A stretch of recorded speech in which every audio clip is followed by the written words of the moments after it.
السلام عليكم ورحمة الله وبركاته.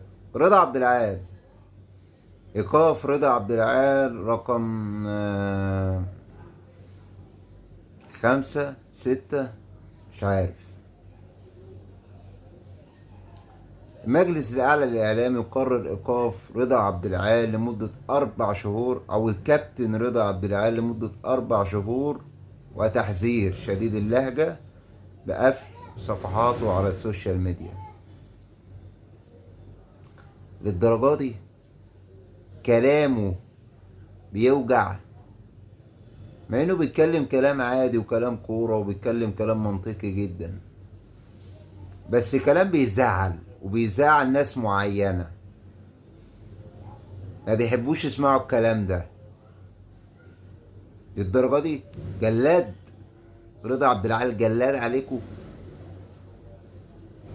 ما بنشوفش ده في حتة تانية، ما بنشوفش الكلام ده عند ناس تانية.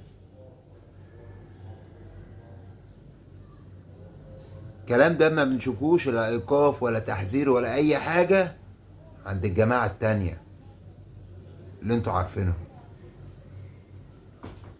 اللي بيخش كل يوم يشتموني وانا برد عليهم الشتيمة بالشتيمة. زي ما بتشتمني بامي بشتمك بامك وبهلفت اللي جابوك.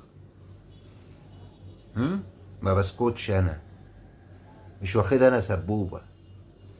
ماشي يا حبيبي انت، هو انا مش واخدها سبوبة. هتشتم هشتم، هتحترم نفسك هتلاقيني محترم معاك وعادي بنهزر مع بعضينا.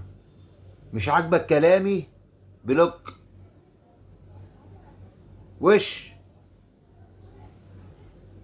واللي يقول لي انت مراكش شغلانه وانت قاعد عواطلي، عواطلي يا ابو عواطلي، انت ايش عرفك ان انا قاعد عواطلي يعني؟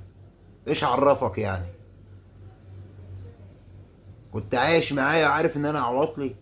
هو انا عشان بظهر كل يوم يبقى انا عواطلي؟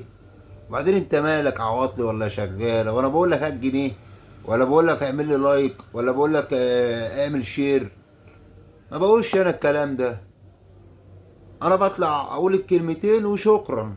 انا كده على فكرة، انا كده حتى في بعيد عن الفيديوهات والكلام ده، انا كده. ده انا بتكلم كده على طول، وبرزع للاهلاويه كده في الغلط، ولو في حاجه صح بقولها.